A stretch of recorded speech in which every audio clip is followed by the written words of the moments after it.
ফাঁসা বাইরনু প্যান্ট কিনছেন, ফাঁসা বাইরনু প্যান্ট আছে না? হ্যাঁ আছে না? আমার যদি বিশ্বাস নাই তাহলে আমার সাথে ঘোরেন, দেখবেন যে কত প্রকারের ভাষা, পাশা কত প্রকার, খালি দেখবেন গাড়িতে বসে বসে।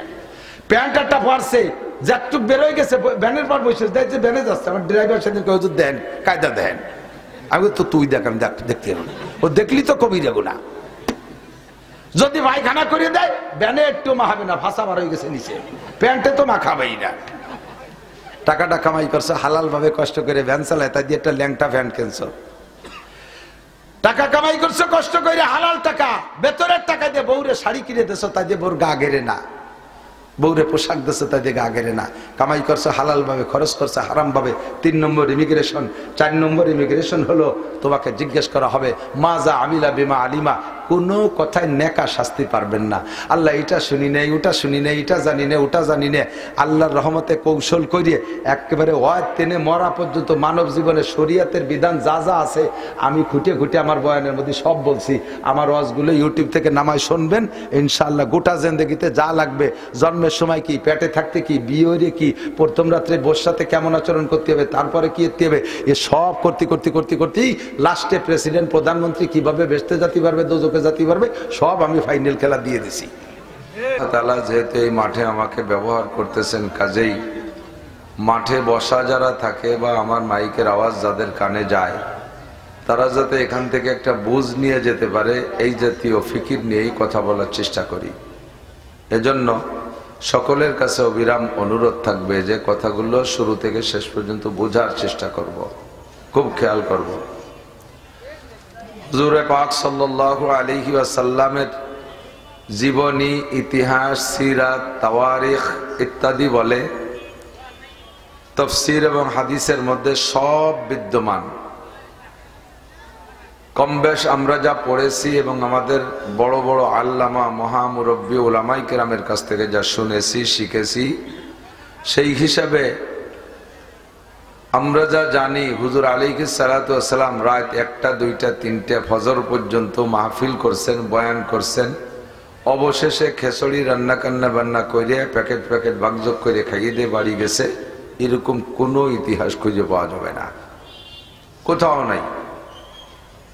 খুঁজলেই পাবেন হুজুর ফজরবাদ বয়ান করছেন, নামাজ পড়ে পিছনের দিক ফিরে বসছেন, সাহাবায়ে কিরাম সামনে আসছে, রাতের বেলা যে নতুন ওহী আসছে ওইগুলো হুজুর শুনাই দিতেন।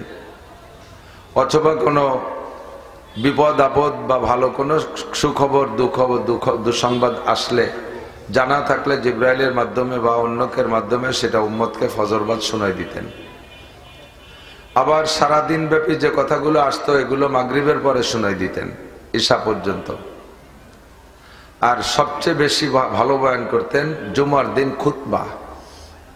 আমাদের দেশে যে খুতবাটা জুমার দিন পড়ে, আমরা বাঙালি বিদায় এই আরবি খুতবা বুঝি না, এর জন্য ইমাম সাহেবরা তার আগে কিছু বয়ান বক্তৃতা করে।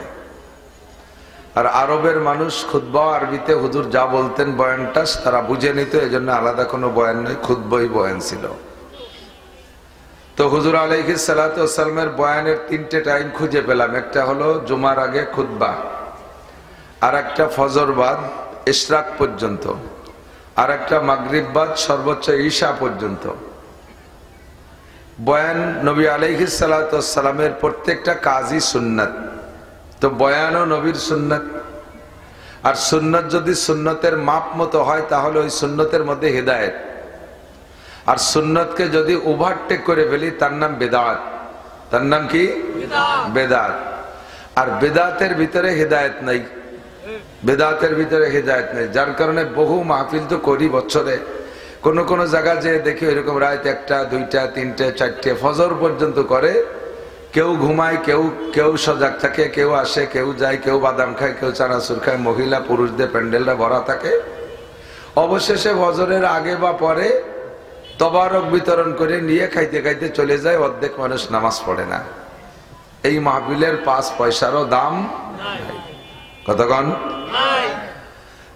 ফজরের 2 রাকাত ফরজ নামাজ জামাতের সাথে পড়া, এরকম মাহফিলের কয়েক কোটি মাহফিলের চাইতে দামি। কিয়ামতে আল্লাহ তাআলা আপনাকেও জিজ্ঞাসা করবে না তুমি কি মাহফিল করেছিলে? তুমি কি মাহফিল শুনেছিলে? আমাকে বলবে না তুমি কি বয়ান করেছিলে, কিন্তু আমাকে আপনাকে জিজ্ঞাসা হবে আউয়ালু মা ইউহাসাবু বিহিল আবদু ইয়াউমাল কিয়ামাতিস সালাহ। হাসরের মাঠে মুমিন আর কাফেরকে দুই ভাগ করার পরে কাফেরদেরকে ফি নারি জাহান্নামা খালিদিনা ফিহা আবাদা, তাদের কোনো হিসাব নিকাশ হবে না। হিন্দু বৌদ্ধ খ্রিস্টানদের কোনো হিসাব নাই, নামাজ রোজা হজ যাকাত হালাল হারাম কোনো জিজ্ঞাসা তাদের নাই। তারা এক কথায় কাফের, চির জাহান্নামী, চলে গেল তারা। আপনারা যারা মুসলমান হিসেবে সামনে থাকবেন, মোমেন হিসেবে থাকবেন, আপনাদের ভিতরে বাছাই হবে। তো সর্বপ্রথম বাছাই করার জন্য যে জিজ্ঞাসাটা হবে সেটা হবে নামাজ। সেটা কি? নামাজ। এই জন্য নামাজের জিজ্ঞাসা হবে। নামাজে যে পার হতে পারবে, নামাজের জবাব সুন্দর করে দিতে পারবে, হুজুর বলেন ফামান সালুহাত সালুহা সাইর আমালিহি, যে নামাজের প্রশ্ন সুন্দর করে জবাব দিয়ে পার হতে পারবে। নামাজ এই ভলান্টিয়াররা যায় পাশে ছোটরা কাছের মশাল কথা কওয়া যায় না, ছোট বলাবার না মহিলারা মারবে না।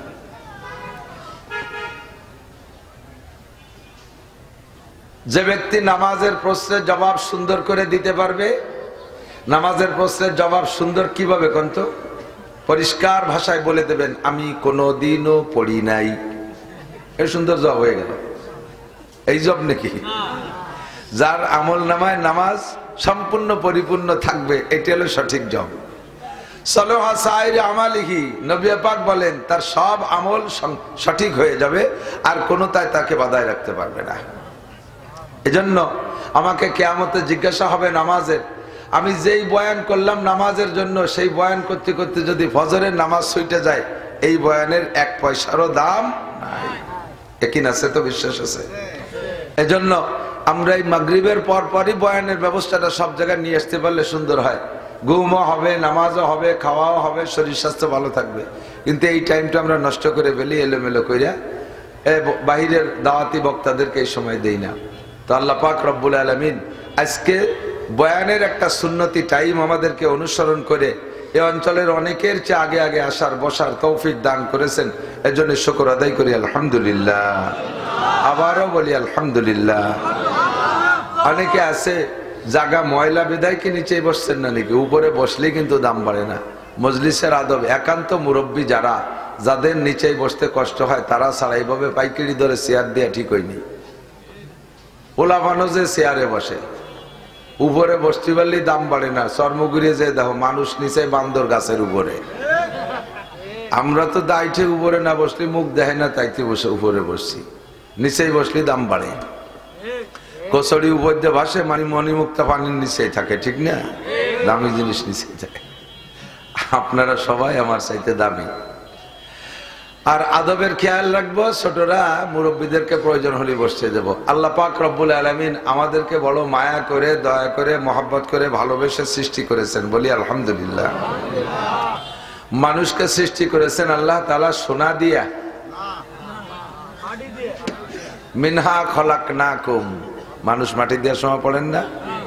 হা মানে মিনহা মানে তাহা থেকে, এই তাহা মানে মাটি, তাহা মানে মাটি। মিনহা খলাকনাকুম, তোমারে বানাইছি মাটি দিয়ে। বানানোর পরে আবার গোটা সৃষ্টির ভিতরে আল্লাহ তাআলা মানুষকে আশরাফুল মখলুকাত, সৃষ্টি জগতের শ্রেষ্ঠ, সৃষ্টির শ্রেষ্ঠ হিসেবে আল্লাহ তাআলা আমাকে আপনাকে ঘোষণা দিয়েছে। বানাইলেন মাটি দিয়ে, আবার ঘোষণা দিলেন সর্বশ্রেষ্ঠ বলে। অথচ আমাদের সামনে দেখি জগতে যত পদার্থ আছে, যা দিয়ে কিছু বানানো যায়, লোহাই দিয়ে ইটে বানানো যায়, প্লাস্টিক দিয়ে তার বানানো যায়, প্লাস্টিক দিয়ে বদনা বানানো যায়, কাঠ দিয়ে ফার্নিচার বানানো যায়, স্বর্ণ দিয়ে অলংকার বানানো যায়, মণিমুক্তা দিয়ে অলংকার বানানো যায়, রূপা দিয়ে অলংকার বানানো যায়। তার ভরি কত দামি। আর টনকে টন মনকে মন মাটি যে জায়গায় সে জায়গা পড়ে রয়েছে, পাড়াইয়ে শেষ করতেছি, এর কোনো দাম নাই। শ্রেষ্ঠ মানুষটা আল্লাহ তাআলা এই দামি দামি পদার্থ যে না বানাইয়া মাটি দিয়ে বানাইছে। ভাবছেন কোন সময় কি দিয়ে বানাইছে? আমাদের মাটি দিয়ে মিন হামাইম মাসনুন, মাটি দিয়ে আল্লাহ তাআলা মানুষকে বানাইলেন। যুবক আমার দিক, নড়াচড়া করবে না, খুব বুঝতে হবে। সুর তাল গীত গান গজল সব শেষ, একটু বোঝার জন্য বসছি। মাটি দিয়ে বানাইলেন, বানাইলে আল্লাহ স্বর্ণ দিয়ে বানাইতেন, বুঝতাম যে স্বর্ণের ভরি 1,00,000 টাকা, আমিও সেই স্বর্ণের দামে দামি। রূপর ভরি 3,000 টাকা, তাই দিয়ে বানাইতো, বুঝতাম যে রূপর দামে আমিও দামি। হীরা কাঞ্চন মণি মুক্তা বহু দামি। ম্যাগনেট দিয়ে বানাতো, বুঝতাম যে ম্যাগনেটের মেলা দাম, সেই দামে আমি দামি। দুনিয়ার ভিতরে সবচাইতে কম দামি মাটি, সেই মাটি দিয়ে আমারে বানাইয়া আবার শ্রেষ্ঠ বানাইলেন। কেন আল্লাহ তাআলা মাটি দিয়ে বানাইলেন? আল্লাহ পাক রব্বুল আলামিন বলেন, মাটির মধ্যে দুইটা গুণ আমার বড় ভালো লাগে, মাটির দুইটা সিফাত, মাটির দুইটা বৈশিষ্ট্য আমার খুব ভালো লাগে। দুইটা সিফাত কি? যুবক আমার দিক, বুড়োকে বাস্তব আমি করি না কোনোদিন, কারণ বুড়োরা এমনি মুনিশি হয়ে গেছে।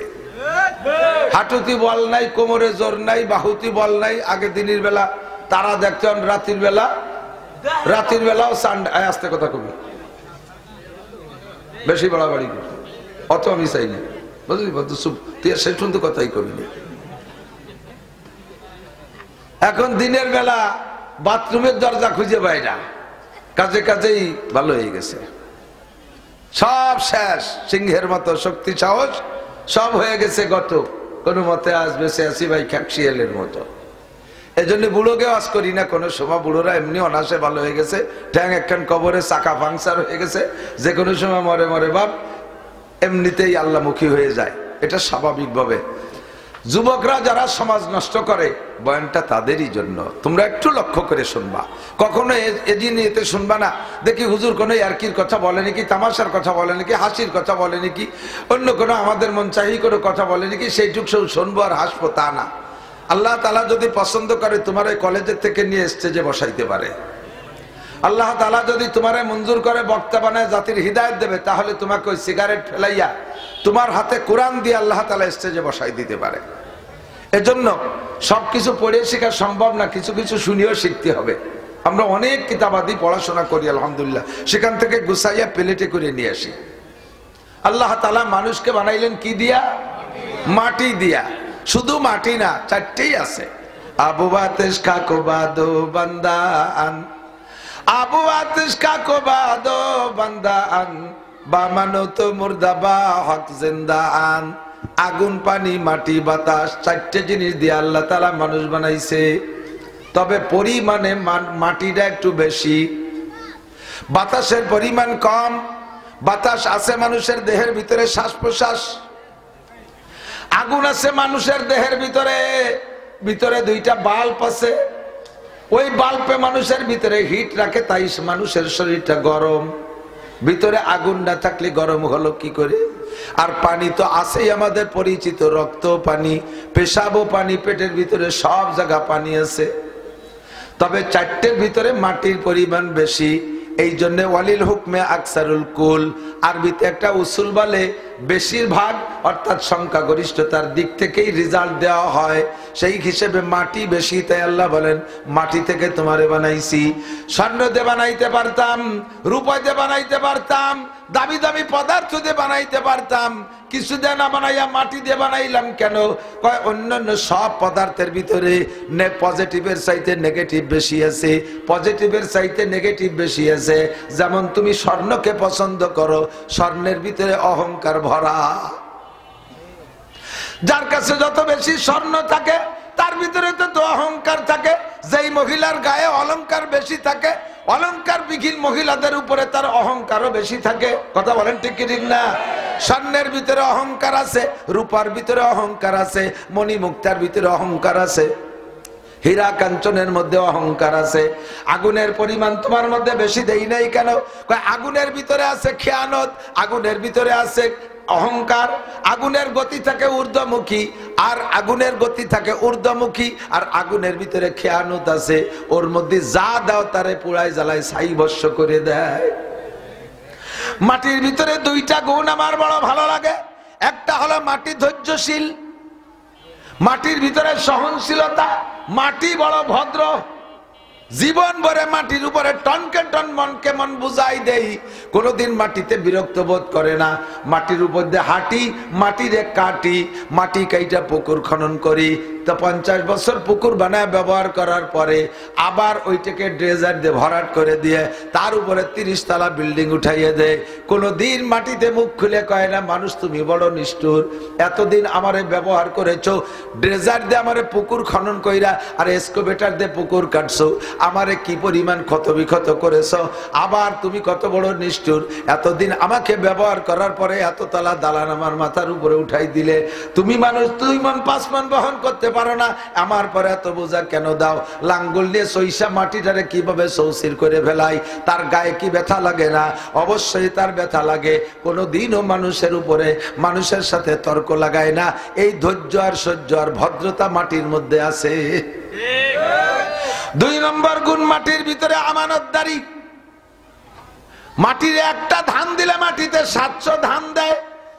মাটির একটা কাঁঠালের বীজ দিলে 100 বছর পর্যন্ত হাজার হাজার কাঁঠাল দেয়। মাটির ভিতরে একটা নারকেল দিলে 50 বছর হাজার হাজার নারকেল দেয়। মাটির একটা আমের বীজ দিলে 100 বছর পর্যন্ত হাজার হাজার লক্ষ লক্ষ আম দেয়।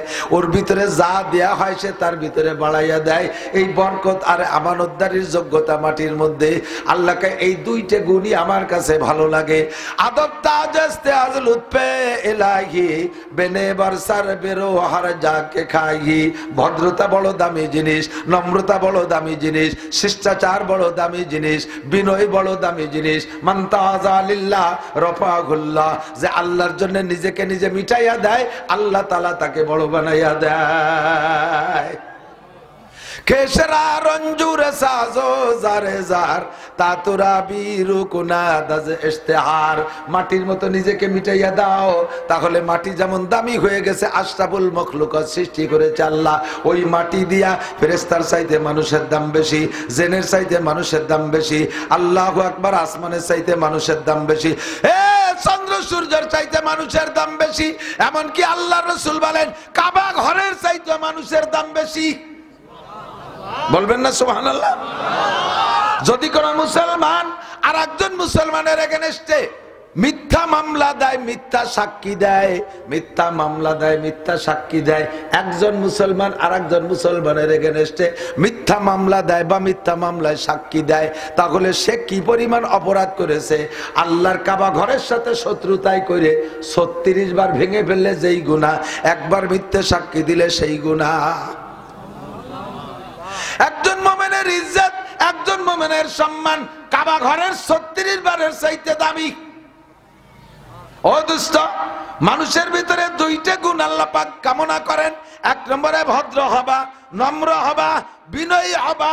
মান তাযা লিল্লাহ, তুমি যদি বিনয়ী হও রাফাহুল্লাহ, আল্লাহ তোমাকে বড় করবে।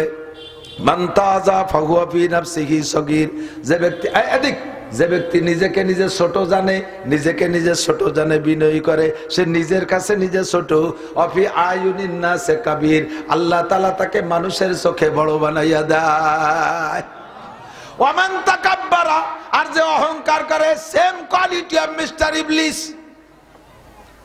ইবলিসের মতো যদি অহংকার করে, আমি এদেশের মস্তান, আমি এলাকার ক্যাডার, আমি এলাকার পাইসু, আমি এলাকার আইসু, আমি এলাকার নৈদু, আমি এলাকার সৈদু, আমার সামনে আবার এইভাবে আমি রাস্তায় বুক টান করে দাঁড়ায় থাকবো, কোন হুজুরি গাড়ি গেল না গেল আমার কিচ্ছু আসে যায় না, বুড়ো আঙ্গুল ঝাঁকায় বেকা হইয়া রাস্তার পর দাঁড়াইয়া ফেরাউনির মতো কাইতে মোবাইল করেই যাচ্ছে।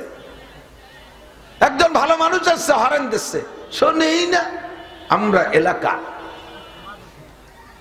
আমি বুঝে ফেলাইছি, তুইও বেয়াদব, তোর মাও বেয়াদব, তোর আব্বাও বেয়াদব। কতক্ষণ ভদ্র সন্তান, ভদ্র মায়ের ভদ্র সন্তান এ আচরণ করতে পারে না।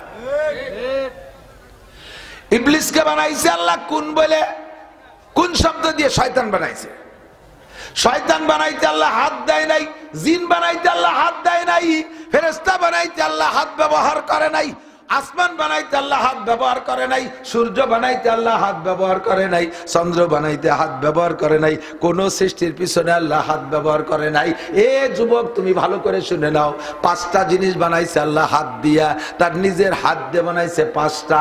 জোরে বলেন কয়টা? মনে থাকবে কয়টা? 5টা। 1 নম্বরে আল্লাহ বসেন যে আরশে আজিমের উপরে, আল্লাহর আরশ আছে, ওই আরশ খান আল্লাহ তাআলা নিজ হাত দিয়ে পছন্দ মতো কারুকার্য করে বানাইছে। আমি বসবো তো একটু কায়দা মতো বানাই। দেখেন না বড় লোকরা বাড়ি বানায়, তার ভিতরে নিজের ডুপ্লেস, যেখানে একেবারে খাস রুম উনি থাকবে, সে জায়গায় সবকিছু একটু ভিন্ন রকম। চেয়ার বানাইছে, তাতে সুইচ দেওয়া, হুইল চাকা দেওয়া, এখানে সুইচে চাপ দিয়ে হ্যান্ডেল ঘুরে দিলি ওই শোকেসের থেকে গ্লাস আনতে হবে, অনায়াসে চেয়ারটা সেই জায়গাতে দাঁড়ায় যায়। আবার ওইতে আসতে হবে, ব্যাক গিয়ার দিলি জায়গায় চলে আসে। আবার খাটের দ্বারে যেতে হবে, চেয়ারে বসা, সুইচ দিলি খাটের দ্বারে চেয়ারে পৌঁছাই দেয়। দেখেন নাই এগুলো? বাথরুম এমন সুন্দর, বাথরুমের ভিতরে প্যান নাই, দেখা যাবে না, সমান দুটো পার দাগ আছে, ওর উপরে দাঁড়াইলে তলা খুলে যায়। কামকাজ সাজিয়ে নামিয়ে পড়বেন, আবার মিশে আটকে যায়, একটু গন্ধ না হয়ে আসে না। তো নিজের ব্যবহার্য জিনিস নিজে একটু এরকমই করে। তো আল্লাহ কয় সবকিছু তোদের জন্য বানাইলাম, এই আরশে আমি বসবো, তাহলে আমি একটু কায়দা বাদারি বানাবো। এই জন্য আল্লাহ তাআলা তার আরশটা নিজ হাত দিয়ে বানাইছে। কোন সুবহানাল্লাহ। 2 নম্বরে কলম। 2 নম্বরে কোন কলম? আমাকে বলবেন আমারটা? আল্লাহর একটা কলম আছে, সেই কলম দিয়ে 104 খানা আসমানি কিতাব লিখছে, ওইটা আল্লাহর কলম। অথচ আমি শুনছি আমাদের এই পাশের সন্তান, আমি মানে ওই ইউটিউবে দেখছি, সত্যি মিথ্যে জানি না, ইউটিউবে ফেসবুকের পর তো বিশ্বাস করা যায় না। তার বড় যা কইছি একেবারে খালি খালি নাও হতে পারে। এই যে আমাদের বড় লোক মুসা বিন শমশের, উনার যে কলম যে উনি ওহি লেখে, 5 কোটি টাকা দাম। 5 কোটি টাকা দিয়ে যে কলমটা উনি কিনছে, ওই কোম্পানি বলছে, কোম্পানির বলছে তুমি আর দ্বিতীয় এই কলম বানাবা না। ওই কলম দিয়ে সুইস ব্যাংকের চেকে সই করে টাকা তোলে, যা আমি লেখা দেখছি। তো ওই কলমটা 5 কোটি টাকা দিয়ে বানাইছে, সুইস ব্যাংকের সুদে টাকায় সই দিয়ে উঠানোর জন্য। আমার আল্লাহ 104 খানা আসমানি কিতাব লিখবেন বিদায়, যে কলমটা মানুষের তকদির লিখবে বিদায়, যে কলমটা আল্লাহ তাআলা সিদ্ধান্ত নেছে বানানোর, তাহলে ওই কলমটার কত দাম? মুসা বিন শমশেরের কলমের চাইতে 2 টাকা হলেও কম না বেশি? আল্লাহ নিজ হাতে বানাইছে কলমটা। এই কলম দামি হওয়ার কারণে সূরা কলম নামে একটা সূরা আছে, 29 নম্বর পারা 2 নম্বর সূরা। এবং এই কলমের কসম খাইছে আল্লাহ, আমার কলম এত দামি, আমার কত কলম এত সম্মানী, যার সম্মানার্থে আমি আল্লাহ তাআলা কসম খাইলাম, নুন ওয়াল কলামি ওয়া মা ইয়াসতুরুন, আমি কলমের কসম খাই, আর এই কলমে যা লেখে তার কসম খাই। আমার কলমে দুনিয়ার কোন মিথ্যা পেপার পত্রিকায় কিছু লেখে না, আমার কলম দিয়ে তসলিমা নাসরিন লেখে না, আমার কলম দিয়ে সালমান রুশদি লেখে না, আমার কলম দিয়ে দুনিয়ার কোন নাস্তিক মুরতাদ লেখে না। আমার কলমের রুহু আছে। আমি কলমকে বলি উক্তুবিয়া কলম, হে কলম তুমি লেখো। প্রথম যেদিন আল্লাহ কলমকে বললেন উক্তুবিয়া কলম, ও কলম তুমি লেখো, কলমে কয় আল্লাহ কি লিখবো? আল্লাহ পাক রব্বুল আলামিন বললেন উক্তুব বিসমিল্লাহির রহমানির রহিম। জোরে কন্না সুবহানাল্লাহ। আল্লাহ কলমকে যা লেখাইছে সর্বপ্রথম কি লেখাইছে? বিসমিল্লাহির রহমানির রহিম। কলমে যখন বিসমিল্লাহ লিখতে গেছে, এর আগে কলমের মাথা সমান ছিল। কলমের মাথা সমান সমান বলতে মাঝখানে কোনো ফাটা ছিঁড়া ছিল না। দেখেন না নিবালা কলম দেখছেন নাকি আপনারা? নিবালা কলমের মাঝখানে, নিবের মাঝখানে ফাড়া আছে না নাই? ওই ফাটা না থাকলে কিন্তু লেখা যাইতো না। মুরব্বীরা মনে আছে, যারা নিব কলম দিয়ে লেখছেন তারা জানেন। ইদানিং তো সব বল পেন, তারা জানে না নিব কলমের মাঝখানে, নিবের মাঝখানে ফাটা। এই ফাটাটা কেন আসলো? ফাটা ছাড়া নিবে লিখতে পারে না। কলমকে যখন আল্লাহ বলেছিলেন উক্তুব বিসমিল্লাহির রহমানির রহিম, তুমি বিসমিল্লাহ লেখো, বিসমিল্লাহ লিখতে যাইয়ে কলমে একা এক একটা চিৎকার মারছে।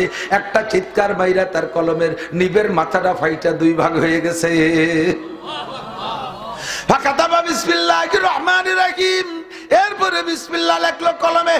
এরপরে লিখতে লিখতে 104 খানা আসমানি কিতাব লিখলো। আল্লাহ পাক রব্বুল আলামিন মোহাব্বত কইরে এই কলমটাকে নিজে হাতে বানাইছেন। 2 3 নম্বর মনে আছে কি কি? 1 নম্বরে আরশ, 2 নম্বরে কলম, 3 নম্বরে বানাইছে আল্লাহ তাআলা 8টা জান্নাতের মধ্যে জান্নাতে আদন। জান্নাতে ফেরদাউস একটা, এমন করে জান্নাত 8টার ভিতরে একটা, জান্নাতের নাম জান্নাতুন নাঈম একটা, জান্নাতে আদন একটা। এই জান্নাতে আদন নামে জান্নাতটা আল্লাহ তাআলা নিজ হাতে বানাইছে। ফেরদাউস আলাদা কায়দায় অনেক উত্তম। ফেরদাউসের বাসিন্দা হবে আখেরি নবী মুহাম্মদুর রাসূলুল্লাহ সাল্লাল্লাহু আলাইহি ওয়াসাল্লাম এবং তার উম্মত। বলেন আলহামদুলিল্লাহ। আপনারা অন্য জান্নাতে যাবেন না, ওই জান্নাতে আদন বানাইছে আল্লাহ নিজ হাতে, তবে তার চাইতে আল্লাহ তাআলা মানসম্মত করে বানাইছে জান্নাতুল ফেরদাউস। এইটাই থাকবে মুহাম্মদুর রাসূলুল্লাহ তার উম্মত। তবে জান্নাতে আদন বাকি 7টার মধ্যে শ্রেষ্ঠ, ওইটা আল্লাহ নিজ হাতে বানাইছে। 4 নম্বরে 104 খানা আসমানি কিতাবের ভিতরে আল্লাহ পাক রব্বুল আলামিন মুসা আলাইহিস সালামের কাছে যখন তাওরাত কিতাবটা দুনিয়া পাঠাবেন, তখন ওই লৌহে মাহফুজ থেকে আলাদা একটা পাথর নিয়া, এই পাথরের গায়ে আল্লাহ তাআলা নিজে হাতে ওই কলম দিয়ে তাওরাত 1000 পারা তাওরাত নিজে হাতে লিখেছে। পুরা তাওরাত আল্লাহ নিজ হাতে লিখে ফেরেশতাদের মাধ্যমে মুসা আলাইহিস সালামের কাছে পাঠাইছে। যুবক যারা বলবে এদিক খেয়াল করো। 4 নম্বর 5 নম্বর আল্লাহ তাআলা সমস্ত মানুষের মাথা আল্লাহ নিজ হাত দিয়ে বানাইছে। ফেরেশতাদেরকে ডাইকে একটু পরামর্শ না, একটু মত বিনিময় সভা করলো। আল্লাহ ফেরেশতাদের কাছে জিজ্ঞেস করেন, ইন্নী জাইলুন ফিল আরদি খলিফা, তোমাদের মতামত কি?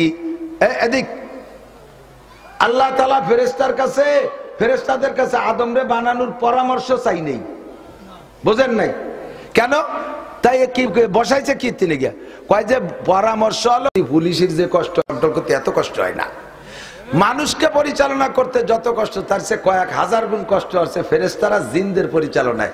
এই জন্য তাদের মতামতটা জানার জন্য বললেন, ইন্নী জাইলুন ফিল আরদি খলিফা, আমি তো মানুষ বানাইতে চাই, আমার প্রতিনিধি, তোমাদের মতামত কি? ফেরেশতারা জবাব দিলে, আতাজালু ফিহা, এদিক আতাজালু ফিহা মান ইউফসিদু ফিহা ওয়া ইয়াসফিকুদ দিমা, তুমি কি আবার এমন জাতি বানাইতে চাও যারা ক্ষমতার দ্বন্দ্বে মারামারি খুনোখুনি কুবাকুবি করবে, আধা হাত জায়গা নিয়ে গ্যাঞ্জাম করে 2-5 লাখ টাকা কোর্ট কাছারি আদালত ফৌজদারি পুলিশ দারোগা উকিল মুক্তারকে দিয়ে বেড়াবে, স্বামী স্ত্রী 2 জন কুবাকুবি করবে, এই জাতি আবার বানাবা নাকি? ফেরেশতারা ভবিষ্যৎবাণী বলতেছে না, তাদের সন্দেহ বলতেছে।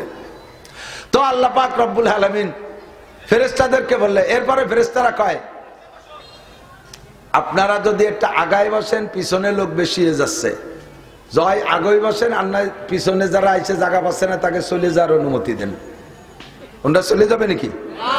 তাহলে নিষেধ করলেন তো একটা টান দেন, যারা সামনে আগায় বসবেন জান্নাতের দিকে আগাইলেন, যতটুক জায়গা ছাড়িয়ে দিয়ে সামনে আসবেন আল্লাহ তাআলা অতটুক জায়গা জান্নাতের মধ্যে আপনার নামে দলিল করে দেবে। বলেন সুবহানাল্লাহ। একটু কাছে কাছে, সময় কম, এই জন্যই বলছি যে আর আমি বলতে পারবো না, আমার সময় কম, কামাই বেশি, অল্পের ভিতরে জায়গায় চলে যাব। আমার দিক বসেন বসেন, আমার আর আবার কথা বলছিস, তোরা নিষেধ করছি না তো? আল্লাহ পাক বললেন, ফেরেশতারা বললেন, আল্লাহ তোমার যদি আর একটা জাতি বানাইয়া তসবিহ তাহলিল ইবাদত বন্দেগী জিকির ফিকির সেজদা বেশি পাওয়ার কামনা থাকে, তাহলে তুমি বলো অন্য কোন ফিতনাবাজ জাতি বানাইয়া ঝামেলা না বাড়াইয়া আমাদেরকে বলে দাও, আনাহনু নুসাব্বিহু বিহামদিকা ওয়া নুকদ্দিসু লাক, তোমার তসবিহ তাহলিল জিকির পবিত্রতা আমরা আগের চাইতে বাড়াই দেব। আল্লাহ পাক বললেন, ইন্নী আলামু মা লা তা'লামুন, যে জন্য বানাইতে চাচ্ছি তা তোমরা জানো না, কাজে কাজে তোমাদের আর মতামতের দরকার নেই। ফাখালাকাল্লাহু আদামা, আল্লাহ পাক আদমকে বানানোর সিদ্ধান্ত নিয়ে ফেরেশতাদেরকে বললেন, যাও সারা দুনিয়ার মাটির উপরের ভাগ নিয়ে আসো। বুঝেন, আদম মানে চামড়া, আদম মানে চামড়া, আরবিতে আদম মানে চামড়া, তো গোটা পৃথিবীর চামড়া উপরি ভাগের মাটি ফেরেশতারা কাইয়ে উঠোই নিয়া এরপরে আল্লাহ যে পুরো জমিনের মাটি নিয়ে এসছি। আল্লাহ বলেন, খামিরা বানাও, সেনে ফেলো, সেনে চটকাইয়া বানাও আদমকে, যেভাবে দেখাই দিছে গলার নিচে টুক বানাইছে, উপরের টুক বানাইনি, এটুক দেখাই নেই আল্লাহ। তো আল্লাহ পাক বললে, ফেরেশতারা বানানোর পরে বলতেছে, আল্লাহ আদম কি এইটুকি নাকি এর সাথে আর কোনো পার্সপাতি সংযুক্ত হবে? আল্লাহ কায় আসল টুকি তো বাদ রয়েছে, সে হেডলাইট, স্পিকার, ইয়ারফোন, তাকো কান চোখ মুখ তাকো, কয় তা কিভাবে বানাবো কও? কয় ওইটুক তোমরা পারবা না, ওইটুক আমার বানাতে হবে। কেন পারবো না? এই যে পাশে তো কম ঝামেলা না, এই দিক দিয়ে তো মেলা ঝামেলা, তাই তো বাড়ালাম, তো এটুকুর মধ্যে সমস্যা কি? কয় যে নিচের টুক একজনের সাথে 50 জনের মিশে গেলেও দোষ নাই। অঙ্গের ভিতরে একটা পার্থক্য থাকতে হবে, একটা অঙ্গ এমন থাকতে হবে যেইটা দেখে পার্থক্য করা যায়, তো সেইটা হতে হবে মুখমণ্ডল এই উপরের টুক। এই জন্য এর ভিতরে হাজারো মডেলিং আছে, এই মডেলিং তোমরা পারবা না।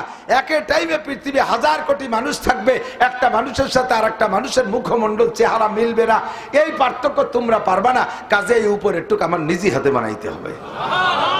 আদম আলাইহিস সালামের গলার উপরের টুক আল্লাহ নিজ হাতে বানাইলেন। তো আদমের মাথা বানাইছে আল্লাহ, সেই সূত্রে আমাদের সকলের মাথা আল্লাহ বানাইছে।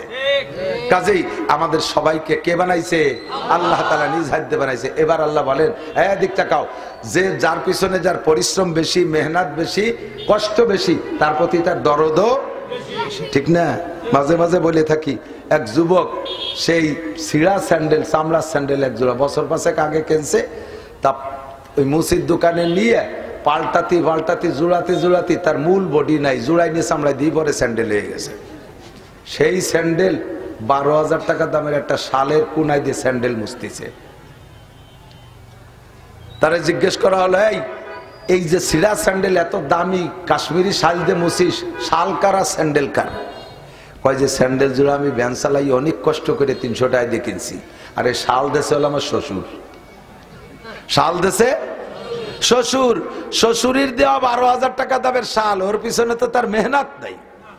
300 টাকা দামের স্যান্ডেল, ওটা ভ্যান চালাই নিয়ে টাকা দিয়ে কিনা, ওর প্রতি মায়া আছে, এই জন্য 12,000 টাকা দামের শাল দিয়ে 300 টাকা দামের স্যান্ডেল মুছা যায়। ও শাল যদি ওর নিজের টাকা দিয়ে কিনা লাগতো, তাহলে তো স্যান্ডেল মুছা থাক দূরের কথা, 5 বছর পর একবার গাই দিয়ে আতর মাই আবার ট্রাঙের মধ্যে ধুয়ে দিত, ও বাইরেও বেরোতো না। কথা কন না কেন? ঠিক না? যার পিছনে যার পরিশ্রম বেশি, তার পিছনে তার দরদও বেশি। সন্তান জন্ম দেয়, উভয় মা বাবা দুইজনেরই পরিশ্রম আছে, দুইজনেরই কষ্ট আছে, দুইজনেরই শরীক আছে। তবে বাচ্চা জন্ম দিতে বাপের কষ্ট বেশি না মায়ের কষ্ট বেশি? তাকে বড় করতে বাপের কষ্ট বেশি না মায়ের কষ্ট বেশি? 2 বছর দুধ খাওয়াইছে মায়ে, আব্বার কোনো জায়গা চাটলি 1 ফুট দুধ বেরোই নেই।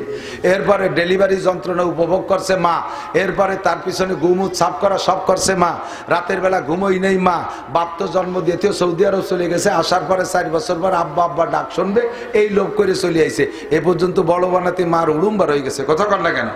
সব কষ্ট মার। এই জন্য সন্তানের টানও বাপের দিক বেশি না মার দিক বেশি? আর বাপ মা বাবা দুইজনের ভিতরে সন্তানের প্রতি কার টান বেশি? মায়েরই টান বেশি, ঠিক না? বাপে একটা চর যদি রাগ করে দেয়, 5টা আঙ্গুল একেবারে লাল হয়ে বসে যায়, আর মাতে চর দেয়, শব্দ হয় বেশি কিন্তু দাগ হয় না, রাত্রে উবোধ করে ঢ্যাপ করে একটা শব্দ হয়, মারি ব্যথা পায় না। কতক্ষণ ঠিক না? আকাশ পাতালে পার্থক্য। কেন? কয় যে সন্তানদের জন্ম দিতে মায়ের কষ্ট হয়েছে। আল্লাহ পাক রব্বুল আলামিনের দৃষ্টান্তগুলো সামনে নিয়ে বলে, দুনিয়ার যত সৃষ্টি আছে সব সৃষ্টি আমি বানাইতে হাত দেই নেই। আসমান বানাইছি, কোন কইছি হয়ে গেছে, অভাঙ্গে চুরে গুঁড়ো হয়ে সাগরে ডুবে গেলে আমার কিছু আসে যায় না। সাগর বানাইছি, কোন কইছি সাগর হয়ে গেছে, ও যদি পানিতে ফুড়িয়ে চর পড়ে যায় তাতে আমার কিছু আসে যায় না। মাটি বানাইছি, কোন কইয়া ও যদি পানি হয়ে ভাইসে চলে যায় আমার কিছু আসে যায় না। জিন বানাইছি, কোন কইয়া ও শেষ হয়ে গেলে আমার কিছু আসে যায় না। ফেরেশতা বানাইছি, কোন বলে বানাইতে আমার কষ্ট হয় নাই, কোন কইছে হয়ে গেছে, ও শেষ হয়ে গেলে আমার কিছু আসে যায় না। কিন্তু মানুষ বানাইছি আমি হাত দিয়ে, এদের গায়ে আমার হাত লাগছে, এই মানুষগুলো দোজখে গেলে আমার একটু খারাপ লাগবে। কতক্ষণ? এই জন্য অন্য কেউরে বাঁচানোর জন্য আল্লাহ তাআলা এত সহজ ব্যবস্থা রাখে নাই, মানুষকে বাঁচানোর জন্য যত সহজ ব্যবস্থা রাখছে। অন্য কেউ ইবাদতের বিনিময়ে আল্লাহ এত পুরস্কার দেয় না, মানুষকে আল্লাহ তাআলা যত পুরস্কার দেয়।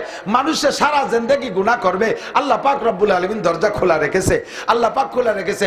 আল্লাহ জানে এই দুনিয়া আসার পরে শয়তান তার পিছে লাগবে, জিন শয়তান লাগবে, মানুষ শয়তান লাগবে, মানুষকে ধোঁকা দিয়ে হাজার গুনাহ করাবে। গুনার আসবাবে ভরা মদের সৃষ্টি, মদেরও ম্যাটেরিয়াল সৃষ্টি করছে কে? মদের সৃষ্টিকর্তা কে? আল্লাহ। আরে ভয় পাচ্ছেন কেন? আল্লাহ মদের মূল কেমিক্যাল না দিলি বারা মদ যারা বানায় তারা বানাতো কয়ন্তিয়া, ঠিক না? তাহলে মদ বলেন, গাঁজা বলেন, এবা বলেন, ফেন্সিডিল, হিরোইন বলেন, শুয়োর বলেন, কুত্তো বলেন, হারাম বলেন, হালাল, সব সৃষ্টিকর্তা আল্লাহ। আল্লাহ সৃষ্টি করে দিয়ে এর ভিতরে থেকে আপনাকে পবিত্র থাকার অর্ডার দিয়েছে। আপনি এই হাজারো গুনার আসবাবের ভিতরে থেকে নিজেকে পবিত্র রাখতে পারবেন না, এটা আল্লাহ জানে। অথচ আল্লাহ আপনাকে বানাইছে জান্নাতের জন্য। যেহেতু আপনি গুনার আসবাবের মধ্যে পড়িয়া গুনাহ করবেন, আবার আপনাকে জান্নাতে নিতে হবে, এজন্য আল্লাহ তাআলা আপনার জন্য একটা অপশন খোলা রেখেছে, একটা অপশন খোলা রেখেছে। বান্দা তুমি 80 বছর গুনাহ করবা, একটানা 80 বছর গুনাহ করবা, এমনকি মূর্তির সামনে 80 বছর সিজদায় পড়ে থাকবা, আমি আল্লাহকে তুমি চিনবাও না। হঠাৎ করে সিজদার থেকে, মূর্তির সামনে সিজদার থেকে মাথা উঠাইয়া তুমি যদি উপর দিক তাকায় আল্লাহ বলে একবার ডাক দাও, আস্তাগফিরুল্লাহ বলে একটা তওবা পড়ো, আমি তোমার 80 বছরের গুনাহ মাফ করে দেব। ইউদাফ লাকুল আযাবু ইয়াউমাল কিয়ামাতি ওয়া ইয়াকলুদ ফীহি মুহানা ইল্লা মান তাবা ওয়া আমানা ওয়া আমিলা আমালান সালিহা ফাউলাইকা ইউবাদদিলুল্লাহু সাইয়্যাতিহিম হাসানাত ওয়া কানাল্লাহু গফুরুর রহিমা। একটু তরজমার আগে সুবহানাল্লাহ বলেন, আরেকবার বলেন। যতবার বলবেন জান্নাতের মধ্যে গাছ লাগানো হইতে থাকবে, কন্যা সুবহানাল্লাহ। আল্লাহ পাক বলেন, বান্দা তোমার সারা জীবনের গুনাহ আমি আল্লাহ তোমারে হাত দিয়ে বানাইছি, মোহাব্বত তোমার প্রতি আমার বেশি, কাজেই তোমারে যে কোনো কায়দা আমি চেষ্টা করব জান্নাতে নেয়ার জন্য। সারা জীবনে যত গুনাহ করেছো অন্তর থেকে পড়ো। এই যুবক আমার দিক তাকাও, মদ খাইছো 10 বছর, গাঁজা খাইছো 10 বছর, সিগারেট খাইছো 30 বছর, আরে হারাম যত প্রকার আছে খাইছো, জিনা করছো 500 বার, আকাম কুকাম যা আছে সব করেছো। আজকে তুমি এই ময়দানে বইসা, এই ঈদগার মাঠে বসে অন্তর থেকে পড়ো। আরে সকাল পর্যন্ত বাঁচতেও পারি নাও পারি, এই মাঠ থেকে যাইতেও পারি নাও পারি, সম্ভাবনা এরকম আছে না নাই? সন্দেহ আছে না নাই? একজন যুবক বাহাদুরি করে বলো, আমি ছাত্রলীগের ক্যাডার, আমি মরবো না, আমি যুব দলের ক্যাডার, আমি মরবো না, আমার বাড়ির সামনে পুলিশ আছে, আমার বাড়ির সামনে র্যাব দাঁড় করে রাখছি, আরে আমার পিছনে 20-22 জন যুবক ঘুরে, আজরাইল আসলে ঘুষি দেব, সিন্ধে সিদ্ধ করে ফেলাই দেবো, আমি মরবো না, আমি ফজর পর্যন্ত বাঁচবো। খালি একটু বেয়াদবি করে মুখ উঁচু করে কেউ বলো আল্লাহ কায় তোরে মারবো, এই জায়গায় কের সাহস আছে? আমি ফজর পর্যন্ত বাঁচবো এই ওয়ারেন্টি দেওয়ার সাহস কের আছে? বলো তো একজন। বলবি তো এই জায়গায় মরবি।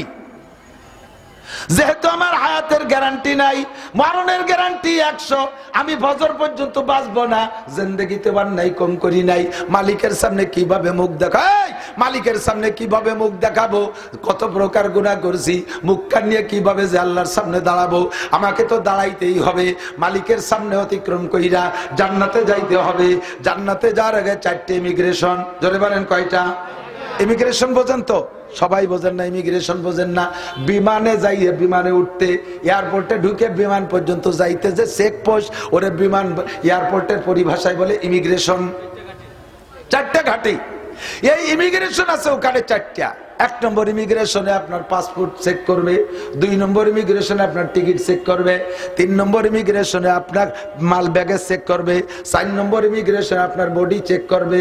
অনেকে বলে বিদেশের থেকে স্বর্ণ প্যাট ভরে খাইয়ে চলে আসে, বাড়ি এসে পায়খানা করে তাই দিয়ে মুছে বিছে খায়। এই জন্য বডি ইমিগ্রেশন, এই 4 ইমিগ্রেশন ছাড়া বিমানের গাড়িতে উঠতে পারবা না, বিমানে উঠতে পারবা না। কথা কোন ঠিক না? আল্লাহ নবী বলেন, লা তাজুলু কদমা ইবনি আদম ইয়াউমাল কিয়ামাতি হাত্তা ইউসালান আরবা। ময়দানে মাশারে আল্লাহর সামনে, যুবক, ময়দানে মাশারে আল্লাহর সামনে 4টে ইমিগ্রেশন অতিক্রম না কইরা তুমি জান্নাতের গাড়িতে উঠতে পারবা না। 1 নম্বর ইমিগ্রেশন, আনুমরিহি ফিমা আপনা, তোমারে 70-80 বছরে হায়াত দিলাম, কোন কাজে লাগাইছো কইয়ে যাও। বলো কি করবেন? আল্লাহ আমি বুড়ো মানুষ, তুমি এত বড় কঠিন পেঁয়াজ দিলিয়া, আমি সরল সুজা।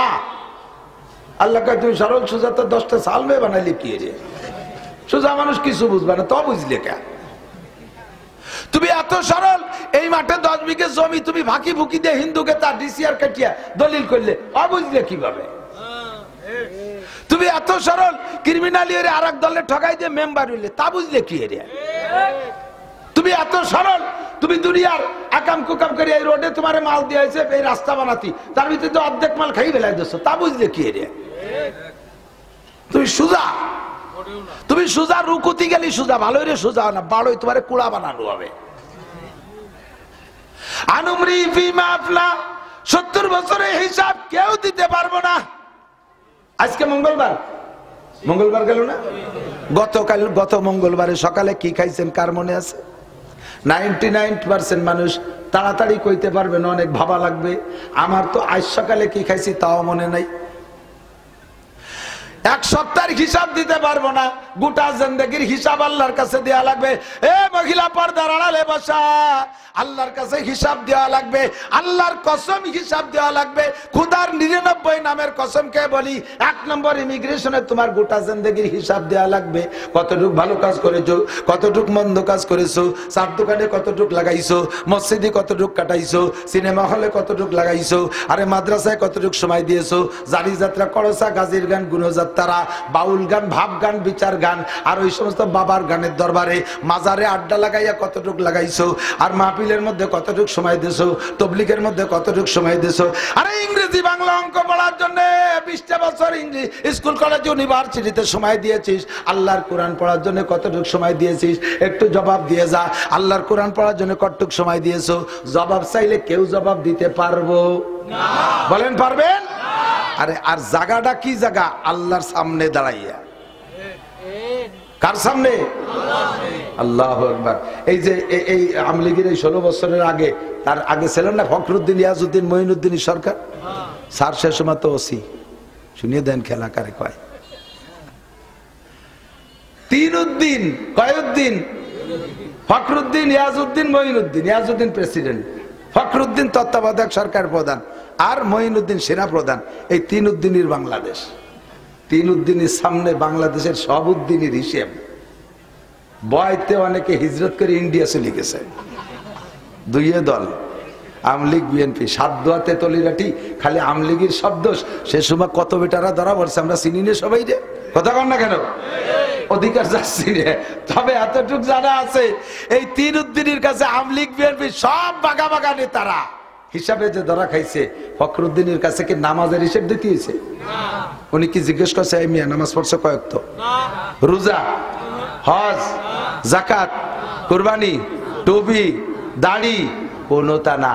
আর মালিহি সিরাগঞ্জি ভাঙ্গা সুটকেস নিয়ে ঢাকা আসলে, এত বড় বিল্ডিং এর মালিক হইলে কি এরিয়া? রিক্সা চালাতে চালাতে ঢাকায় আসলে, এখন তুমি বিমানের পাইলট হইলে কি করিয়া? আসলে তুমি খালি হাতে পদ্মা নদী সাঁতরায় বার হয়েছিল, খিয়াবারের পয়সা ছিল না। এখন তুমি শিল্পপতি, কোটিপতি, ভগ্নিপতি। এই পতি হইলে কি রে? একটু কইয়ে যাও খালি। তাই কইতে যাইয়া বাগা বাগা নেতারা রমজানের আগেই জেলখানায় এতেকাফে বসে গেছিল, মনে আছে? দৌড়ে সবগুলো শুধু মানুষ জায়গায় আটকাইছে, তারাও মানুষ, যে আটকাইছে সেও মানুষ। জায়গায় আটকাইছে তারাও মানুষ, যে আটকাইছে সেও মানুষের সামনে মানুষ দাঁড়াইছে, ভয়তে ভয়তে থরথরায় পেশাব করে পায়ে প্যান্ট ভিজে ফেলাই দিছে। চিন্তা করতে পারে তো? মানুষের সামনে মানুষের যদি এমন বিপদ হতে পারে, আহকামুল হাকিমিন আল্লাহ একটা ডাক দেবেন পুরো মাঠকে সামনে করে, আনা মালিক ইয়াউমিদ্দিন। আজকে বিচারপতি আমি, প্রেসিডেন্ট আমি, কোন আপিল কোর্ট নেই এখানে। একমাত্র বিচার, যেটা একবার ফাইনাল হবে, ওর এগেনস্টে কোনো বিচারের কেউ মুখ খুলতে পারবে না। এ জায়গা কোনো নির্বাচিত সরকার, সামনে ভোট হবে, নির্বাচিত সরকার আসলে এক কায়দায় বার হয়ে যাবো, ওই ভকু ভাক্কিরে লাভ নাই। আয় দাঁড়া, গোটা জিন্দেগির হিসেব দে। এই তোর চুল এরম কাটছিস কা? এই তোর চুল মেসি কাটিন কা? এই তোর দাঁড়িয়ে জেলোনেস্কির মতো একটু একটু খাইজে নিয়ে দাঁড়িয়ে কা? দাঁড়িয়ে রাখছে একটু একটু। জেলোনেস্কি দাঁড়িয়ে, ওই যে ইউক্রেনের প্রেসিডেন্ট জেলোনেস্কি একটু বগল এসছে, দাড়ি ছোট। বগল ভালোই বড়, বরঞ্চ বগল বেশ বড়। অর্থাৎ কোনোদিন খুরকাছি লাগায় না। ওর বগলের দ্বারা নাক নিয়ে যায় না, ফাটার গন্ধ পাই। আর দাঁড়িয়ে রাখছে একটু একটু পিসি পিসি দাঁড়িয়ে। তোর এ সাইজ কে? দাড়ি কাটতে পয়সা নষ্ট হচ্ছিস কা? সুরা এদিকে এ বিড়ি কয় প্যাকেট খাইছিস হিসেব দে। আল্লাহ ধরে 1 দোকানই খাইছি, হয়তো কি হিসেব আছে? পাশার সামলা থাকবে না, সেদরালি কাজ হবে না, হাসিয়ে দিয়ে ভাসিয়ে যাবেন, সেদিন সে উপায় নাই। গোটা জিন্দেগির হিসাব দেওয়া লাগবে, নামাজের হিসাব লাগবে, রোজার হিসাব লাগবে, কোত্থেকে কি কামাই করছেন তার হিসাব। 1 নম্বরে উমরিহি, গোটা জিন্দেগির হিসাব দেওয়া লাগবে। 2 নম্বর আমার যুবকরা, ও যুবক বুড়োর কাছে ওই হিসাব না, যুবকের কাছে যেই হিসাব। যৌবনকালটা একটা আলাদা আলাদা জিন্দগি। যৌবনকালে যা সম্ভব বৃদ্ধ হয়ে গেলে তা সম্ভব না। এই ইমিগ্রেশন 2 নম্বর ইমিগ্রেশন। যুবক তুমি ইচ্ছা করলে বাইসাইকেল চালাইয়া, গতকালকে যে ঢাকায় সম্মেলন হয়েছে এখান থেকে বাইসাইকেল চালা ঢাকার সম্মেলনে শরীক হতে পারতা, কথাটা ঠিক না? আর বুড়োকে যদি হেলিকপ্টারে নেও তাও কয় বাবা হেলিকপ্টারে কি পেশাবখানা আছে? কারণ এই ডায়াবেটিস 10 মিনিট পর পর পেশাব করা লাগে। মাঝে যদি ঢাকা যাওয়ার আগে একবার পেশাব আসে, হেলিকপ্টারের মধ্যে কি পেশাবখানা আছে? জিজ্ঞেস করে ওঠা লাগে। কোনো মতো যাইতে রাজি না, ঠিক না? বিশ্ব ইজতেমা হবে 10, 11, 12 জানুয়ারি। বাইসাইকেল চালায় যুবক তুমি ভাঙ্গার থেকে চলে যেতে পারবা। চরমুনার মাহফিল হবে ফাল্গুন মাসে, অগ্রহায়ণ মাসে। ইচ্ছা করলে তুমি এখান থেকে বাইসাইকেল চালায় চলে যেতে পারবা, ইচ্ছা করলে পায়ে হেঁটে চরমুনায় চলে যেতে পারবা। আর বুড়ো হয়ে গেলে 80 বছরে বুড়ো, অজু গরম পানি দিয়ে বানায় দিলেও থরথরায় কাঁপে। এক ওয়াক্তের একবারের অজু দিয়ে এক ওয়াক্তের 3 প্রকারের নামাজ শেষ করতে পারে না। জোহরে 3 প্রকারের নামাজ না, আগে 4 রাকাত সুন্নাত, পরে 4 রাকাত ফরজ, পরে 2 রাকাত সুন্নাত। এই 3 ভাগের নামাজ পড়তে 3 বার অজু করা লাগে। আমার আব্বা বড় শক্তিশালী মানুষ ছিল, আমি দেখেছি। মধুমতি নদী যখন প্রায় 1.5 কিলোমিটার চওড়া, এই ভাদ্র মাসে প্রচন্ড স্রোত, এর ভিতরে জুতি, ওই যে মাস্কুবানি জুতি আগে ছেলে এখন চেনবে না, এই জুতি কোচ হাতে করে সাতটাইও চলে গেছে উপার যাইয়া, বাঘের মতো বরাবর চলে গেছে যাইয়ে, সেখান থেকে ধানের মধ্যে থেকে মাছ কুপাইয়া, এত বড় আইড় মাছ মাজার সাথে পাট দিয়ে বাইন দিয়ে আবার মাছ সাতটাই পার চলে আসছে। আমি তখন ক্লাস 4-এ পড়ি। এরকম শক্তিশালী বাপ আমার। সেই বাপরে দেখলাম শেষকালে যাইয়া মসজিদে যখন যাইতেন, অজু বানায় বাড়িতে গেছে, যাইয়া সুন্নত পড়িয়ে দেয় যে আব্বা আবার বেরোয় আসতেছে। আব্বা যান কোথায়? কহ অজু ছুটে গেছে। বাইরে যে অজু বানাইয়া ফরজ নামাজ পড়তি না পড়তি, না থাকা গেল না, আবার একটা চুমো খাইয়ে বেরোয় এসে আবার অজু বানায় যে শেষের 2 রাকাত পড়ছে। যেই বাপ আমার সকালে গোসল করলে রাতে ঈশার নামাজ পড়ে শুইতে পারতো, সেই বাপের এই অবস্থা।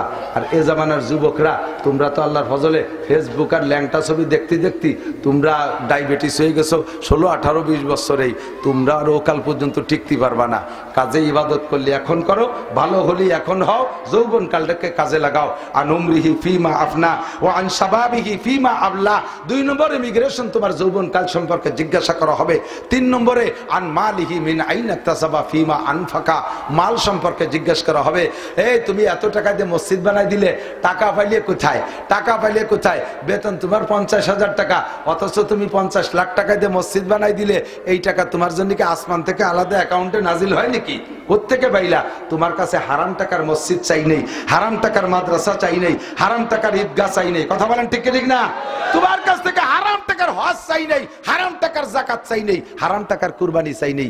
আমার ধর্ম, তোমার যাকাত, তোমার কুরবানি, তোমার হজের কাছে ঠেকা না। তুমি কেন চুরি করে টোন মারিয়ে মন মারিয়ে টাকা ঘুষমুষ খাইয়া সেই টাকা দিয়ে তুমি এই কাম করতে এইছো? এগুলো ধরা খেতে হবে।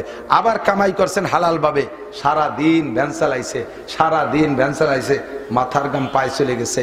সন্ধ্যাকালে 500 টাকা এইভাবে গুছাইতে গুছাইতে সপ্তাহে যেদিন শনিবার, ওই দিন ব্যারাকের গুরুরা চলে আইছে, ব্যারাকের অফিসারের কিস্তি পরিশোধ করা লাগতেছে এই টাকা দিয়ে। কামাই করছো রক্ত জড়াইয়া হালাল ভাবে, আর খরচ করলে ব্যারাকের সুদে কিস্তি দিয়ে, ব্যারাকের সুদে কিস্তি দিয়ে কামাই করছো কষ্ট করে হালাল টাকা। তাই দিয়ে এত বড় মোবাইলেরটা কিনে রাতভর তুমি বিদেশি ল্যাংটা ছবি দেখো। কামাই করছো হালাল টাকা, সেই টাকায় দিয়ে রক্ত পানি করা টাকা দিয়ে বিশাল টেলিভিশনটা কিনে চালাই দিয়ে অন করে শুয়ে দেখতে দেখতে ঘুমাই গেছো। ওই ঘুমের মধ্যে যদি তোর মরণ হয়, তাহলে তোর মরণটা হবে বেঈমানি মরণ, জাহান্নামী মরণ। কথা বলেন ঠিক ঠিক না? এই জন্য তোমার মাল কোত্থেকে কামাই করেছো, কোথায়? এদিক হালাল ভাবে কামাই করে ফাঁসা বাইরনু প্যান্ট কিনছেন। ফাঁসা বাইরনু প্যান্ট আছে না? হ্যাঁ আছে না? আমার যদি বিশ্বাস নাই তাহলে আমার সাথে ঘোরেন, দেখবেন যে কত প্রকারের ভাষা, পাশা কত প্রকার, খালি দেখবেন গাড়িতে বসে বসে।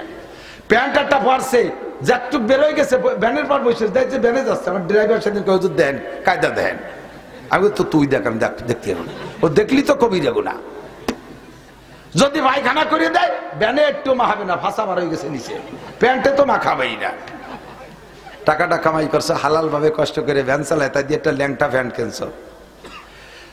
টাকা কামাই করছো কষ্ট করে হালাল টাকা, বেতনের টাকা দিয়ে বউরে শাড়ি কিনে দিছো, তাই দিয়ে বউর গা ঘেরে না। বউরে পোশাক দিচ্ছে তাই দিকে আগেরে না, কামাই করছে হালাল ভাবে, খরচ করছে হারাম ভাবে। 3 নম্বর ইমিগ্রেশন। 4 নম্বর ইমিগ্রেশন হলো তোমাকে জিজ্ঞেস করা হবে মাজা আমিলা বিমা আলিমা, কোনো কথায় নেকা শাস্তি পারবেন না। আল্লাহ এটা শুনি নেই, ওটা শুনি নেই, এটা জানি না, ওটা জানি না। আল্লাহর রহমতে কৌশল করিয়ে একেবারে ওয়াজ টেনে মরা পর্যন্ত মানব জীবনে শরীয়তের বিধান যা যা আছে আমি খুঁটে খুঁটে আমার বয়ানের মধ্যে সব বলছি। আমার ওয়াজগুলো ইউটিউব থেকে নামায় শুনবেন ইনশাআল্লাহ। গোটা জিন্দেগিতে যা লাগবে, জন্মের সময় কি, পেটে থাকতে কি, বিয়ে কি, প্রথম রাত্রে বোর সাথে কেমন আচরণ করতে হবে, তারপরে কি করতে হবে, এ সব করতেই লাস্টে প্রেসিডেন্ট প্রধানমন্ত্রী কিভাবে বেসতে যেতে পারবে, দোজখে যেতে পারবে, সব আমি ফাইনাল খেলা দিয়ে দিছি, কিচ্ছু বাকি রাখি নেই। কাজে ও জায়গা কইতে পার না এটা জানি না, ওটা জানি না, হুজুর রাজে খালি গাল গপ্প করে উঠে চলে গেছে, আমাকে কিছু শিয়েই নেই। এই নেকামি করলে নাকটা ভাঙিয়ে ফেলে দেবে খড়ম দিয়ে বাড়াইয়া। সোরা শুনিস নাই আবার, এখন যা শুনছিস তারপর আমল করছিস কটুক তাই ক। এই নামাজের কথা শুনছিস? হ্যাঁ কই চলো তো, সুর নাই চলে গেছে। কই চলো তো হুজুর, না আমি বাদাম খাচ্ছিলাম। তোর বাদাম দেবো আজ আইনতে যায় বাংলা। আল্লাহ হেফাজত করুক বলেন আমি। সংক্ষেপ কথা হলো ভয়ও দিতে হবে, সাহসও দিতে হবে। তো সারা জিন্দেগিতে যত গুনাহ করবেন ওই ইমিগ্রেশনে ধরা পড়া লাগবে না, একটা ব্যবস্থা আছে। আল্লাহ পাক রব্বুল আলামিন বলেন তুমি খালি ভয় দিচ্ছ, একটু সাহস দাও, বান্দাকে বলে দাও ইনতাজতানিবু কাবায়ের। গুনাহ 2 প্রকার, জোরে বলেন কয় প্রকার? বড় গুনাহ আর ছোট গুনাহ। বড় গুনাহ আর ছোট গুনাহ। বড় গুনারে কয় কবিরা গুনাহ, ছোট গুনারে কয় সগীরা গুনাহ। তো আল্লাহ তাআলা বলেন ইনতাজতানিবু কাবায়ের। বান্দা তুমি নিজে, তোমার একটা দায়িত্ব আছে, তোমার দায়িত্ব দিয়ে যদি তুমি কবিরা গুনাহগুলোর থেকে বাঁচতে পারো, এদিক তোমার দায়িত্ব দিয়ে তুমি কবিরা গুনাহগুলোর থেকে বাঁচবা। নুকাফির আনকুম সাইয়্যাতিকুম, আমি তোমার জীবনের সমস্ত সগীরা গুনাহ মাফ করে দেব। এর জন্য তওবা করা লাগবে না। এদিক সগীরা গুনাহ থেকে মাফ চার জন্য তওবা করা লাগবে না। আমি আল্লাহ তাআলা যেহেতু তোমার আজ্ঞে বানাইছি, তোমারে বেচতে দেব, এই জন্য আমি দায়িত্ব নিয়েছি সগীরা গুনাহগুলো আমি মাফ করে দেব। এখন আমি আল্লাহরে বুঝই করলাম যে আল্লাহ একটু উল্টোই নাও, কবিরা গুনার দায়িত্বটা তুমি নাও, সগীরা গুনাহগুলোর দায়িত্ব আমি নেই। তুমি কবিরা গুনাহ মাফ করে দাও, সগীরা গুনাহতে আমরা বাঁচতেছি। আল্লাহ কয় তোমার যেমন বুদ্ধি তুমি সেইরকম প্রস্তাব দেছো। কবিরা গুনাহ মানে বড় বড় গুনাহ যা চোখের সামনে দেখা যায়, বোঝা যায়, ওর থেকে বাঁচা সহজ। এত বড় একটা সাপ, 5 হাতি একটা সাপ, কামড় দিতে গেলে ফানা তোলে না, শব্দ ফস করে একটা শব্দ হয় না? তো সাপটা বড় হলে চোখে পড়ে, ফস করে শব্দ করলে শব্দটা বড় হয়, কানে আসে, লাভ দিয়ে জাম করে আপনি আত্মরক্ষা করতে পারেন। কিন্তু একটুক একটা সাপ বা জাঙ্গের মধ্যে ফেসায় থাকতে পারে, ওর কোনো হোস ফাঁস নাই, মারিয়ে দিলি তো মরে যেতে হবে। ও জুতোর মধ্যে ঢুকতে পারে, ও চেনা যায় না, বোঝা যায় না, ওই যাতে আঙ্গুলির মাথায় মারিয়ে দিলে মরে যাবেন। কতক্ষণ বালিশের মধ্যে ডুয়ে বসে রয়েছে, জানেন না, হোস ফাঁস কিচ্ছু নাই, কোন ভাগ দিয়ে কেঁচুর মতো বারোই কানের গোড়ায় মারিয়ে দিয়েছে, আপনি মরে যাবেন। বড় সাপে কামড়ালিও মরে, ছোট সাপে কামড়ালিও মরে, একে টাইমে মরে, কোনো পার্থক্য নাই। তবে বড় সাপের থেকে আত্মরক্ষা করা সহজ। দেখতেছি, বুঝতেছি তার শব্দ, লাভ দিয়ে সরে গেলাম। আল্লাহ কয় কবিরা গুনাহ দেখা যায়, বোঝা যায়, তুমি দেখে লাভ দিয়ে সরে যেতে পারো, কিন্তু সগীরা গুনাহ টের পাবা না। কোন ফাঁকে হয়ে যাচ্ছে, কোন ফাঁকে সগীরা গুনাহ হয়ে যাচ্ছে টের পাবা না। ওর কামড় কিন্তু একই বিষ, একই পরিমাণ জাহান্নাম। একটা কবিরা গুনাহ 7000 বছর জাহান্নাম, একটা সগীরা গুনাহ 7000 বছর জাহান্নাম। বিচার আমার একই, তবে কবিরা গুনাহ থেকে বাঁচা সহজ, সগীরা গুনাহ থেকে বাঁচা কঠিন। কাজেই আমি দায়িত্ব নিয়েছি সগীরা গুনাহ যেগুলো টের পাও না, ফাঁকে ফাঁকে হয়ে যায়, ও আমি মাফ করে দেবো, কবিরা গুনাহগুলো থেকে তুমি বাঁচো। এবার কয় তা ঠিক আছে, আচ্ছা বুঝছি। আল্লাহ কবিরা গুনাহ কি কি বলে দাও? কয় যে কবিরা গুনাহর মধ্যে এই খুব লক্ষ্য, সবচেয়ে বড় মারাত্মক, একেবারে ডেঞ্জারাস, মহা বিপজ্জনক, ভেরি ভেরি ডেঞ্জারাস, সবচেয়ে বিপজ্জনক আর শিরক। 1 নম্বরে শিরিক। 1 নম্বরে শিরিক। শিরিক কাকে বলে? আল্লাহর যে গুণ আছে ওই গুণ আর কের মধ্যে আছে এটা, অথবা আল্লাহর মতো আরো আল্লাহ আছে। যেমন খ্রিস্টানরা কয় ইন্নাল্লাহ সালিসু সালাসা, 3 জন, বুড়ো আল্লাহ 1 জন, আল্লাহর স্ত্রী মারিয়াম, আল্লাহর ছেলে ঈসা, জোরে কান নাউজুবিল্লাহ, 3 জনের সমান ক্ষমতা। এটা হলো 1 নম্বর শিরিক। 2 নম্বর শিরিক হলো আল্লাহর যে গুণ আছে ওই গুণ অন্য কেরও আছে। আল্লাহ ছেলে দেয়, খাজা বাবা ছেলে দেয়, আল্লাহ মেয়ে দেয়, বাবায় মেয়ে দেয়, আল্লাহর কাছে ক্ষমতা, আল্লাহ ধন সম্পদ দেয়, অমক পীরের কাছে মুরিদলীয় ধনী হওয়া যায়, অমক পীরের কাছে মুরিদলীয় ধনী হওয়া যায়। এই জাতীয় আকীদা, পীরের দরবারে মোমবাতি দিলে এই হয়, পীরের দরবারে মান্নত করলে এই হয়, খাজার দরবারে দিলে এই হয়, মাজারে দিলে এই হয়, এগুলো সব শিরিক ফি সিফাত। আল্লাহর গুণের সাথে শিরিক করতেছেন। আল্লাহর গুণের সাথে রসুলকে শিরিক করলেও, রসুলকে শরিক করলে আপনি মুশরিক। এদিক তাকান, একে টাইমে সব জায়গা উপস্থিত হওয়ার যোগ্যতা কার? ফেরেশতারও না, কোনো। যদি আপনি বলেন এই টাইমে আল্লাহ তাআলা এক টাইমে সব জায়গায় যেমন উপস্থিত হতে পারে, আল্লাহর রসুল আমাদের নবীও একে টাইমে সব জায়গায় বিরাজমান, তাহলে আপনি আল্লাহর গুণের সাথে নবীকে শরীক করছেন। আপনি যত বড় আশেকে রসুল হন, খোদার কসম এক সেকেন্ডও ভেস্তে যেতে পারবেন না। আল্লাহ কয় ওয়ালা তুশরিক বিল্লাহ, আল্লাহর সাথে কেউ শিরিক করিস না, ইন্না শিরকা লা যুলমুন আযীম, শিরিক হলো সবচাইতে বড় ক্ষতিকারক। নবীর জায়গায় নবীরে রাখো, আল্লাহর জায়গায় আল্লাহরে রাখো, আল নবীর জায়গায় নবীরে রাখো, আল্লাহর জায়গায় আল্লাহরে রাখো। তোমার আব্বারে যেমন দেখা যায়, তোমার ছোট বড় কাকারও ওইরকম দেখা যায়। এই তোমার আব্বারও যেমন দেখা যায়, তোমার বড় চাচারও ওইরকম দেখা যায়। তাই বলে কি বড় চাচারে আব্বা করতে হবে নাকি? হ্যাঁ, বড় চাচারে আব্বা করতে হবে, আব্বারে আব্বার জায়গায় চাচারে চাচার, ঠিক না? তাহলে এক নম্বরে শিরিক থেকে বাঁচো, এলা আল্লাহর অস্তিত্বের সাথে শিরিক, আল্লাহর গুণের সাথে শিরিক। এই এদিক কোন পীরের কোন ক্ষমতা জোরে কোন বাঁচিয়ে থাকতেও, মরার পরে তো পীরই অসহায়। পীরের দরবারে পতাকা উড়াইয়া ড্যাগেরটা পাইতে তুইছে, পীর বাবারে টাকা দেন, বাবা ওই পাশে ঠেয়ে গেছে, অনেকদিন কোনো ইনকাম টিনকাম নাই, বাবার জন্য টাকা পাঠাতে হবে। মরা পীরের জন্য কবরে টাকা উঠবা কে? ওই টাকা দিয়ে ফকির মিসকিনকে দিয়ে দাও, কোটি কোটি গুণ বেশি নেকি হবে। আর পীরের দরবারে থায় কয় মইসো উলা বিলেই এইগুলো সব করে টুয়াই মোয়াই খাইয়ে দিয়ে জায়গাটারে নষ্ট করে ফেলায়। কথা কোন ঠিক না? মোজ দিয়ে দাড়ি দিয়ে আগান দিয়ে বাগান দিয়ে মোজ কাটে না, দাড়ি কাটে না, বগল ছাপ করে না। আর যে বগল ছাপ করে না, ওকে নিচে পড়া হাত দেয় কোনোদিনও? ও পাশে আমাবস্যা হয়ে গেছে, ওর গায়ে ফাটার গন্ধ। এই সাড়ে শয়তানগুলো মাজারের দ্বারে বসে বসে ইনকাম করে করে খাইয়ে দেশের মানুষের চোখে আঙ্গুল দিয়ে টাকা নিচ্ছে। সাবধান থাকবেন, এগুলো সব শিরিক। এগুলো সব কি? বাবার দরবারে খাজার দরবারে যত জড়িত বলে দে গান, ইসলাম হবে কোরআন আর সুন্নাহ, কোরআন আর হাদিস। কথা বলেন, ইসলাম হবে কি? কোরআন আর হাদিস। বলেন তো একটা মানুষ যদি দলিল দিতে পারেন, আল্লাহ নবী মহিলাদেরকে নিয়ে এভাবে বসে মাজারে বসে বসে আড্ডা করে করে গান গাইছে আর গজল গাইছে আর বাবরি নাচাইছে আর খেসড়ি রেন্দে গাইছে, টাকা কামাই হচ্ছে, বলতে পারলে আমার সারা জীবনের ইনকাম আপনারা দিয়ে দেবো। দেখাইতে পারলে কোন সাহাবা নবীর কবর নিয়ে করে নাই, কোন তাবেঈন নবীর কবর নিয়ে করে নাই, তাবেঈনরা করে নাই, চার ইমাম করে নাই, অথচ সেইগুলো হইছে আমাদের বড় ইবাদত খানা। মুসলমানদের মোটে বুঝতে পারলাম না, ইবাদতের একমাত্র ঘরের নাম মসজিদ। জোরে বলেন কোথায়? নামাজ পড়বো কোথায়? নামাজ পড়বো কোথায়? মসজিদে। আমার মান্নত করতে হলে কার নামে? আল্লাহর নামে। মান্নত যদি আপনার পুরো হয়, ওই মান্নতটা দেবেন কারে?